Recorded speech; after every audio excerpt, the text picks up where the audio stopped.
Тэнгэр чамайг дутаасан бол илүүчлэхний газар сэтгсэн л байж таараа. Хамаг Монгол улсын өрлөг жанжин хувлаа.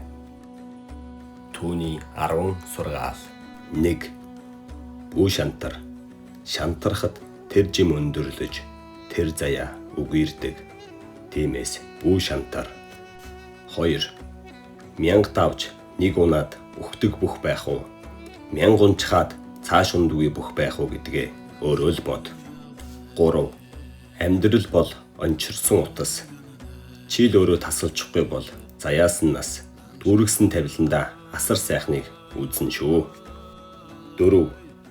Чи биедээ захирагддаг юм уу? Би чинь чамайг захирдаг юм уу? 5. Хар сэтгэлийг цагаанаар цайруулна хүмүн. 6.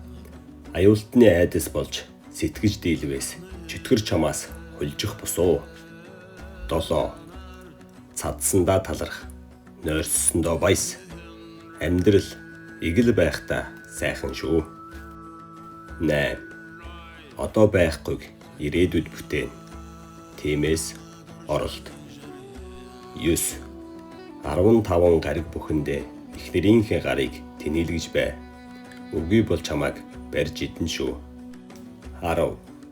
Эцэг хүмүүн үрээ өөрөөсөө өндөр, өөрөөсөө бүх, өөрөөсөө оюунт байлгахыг хүснэ.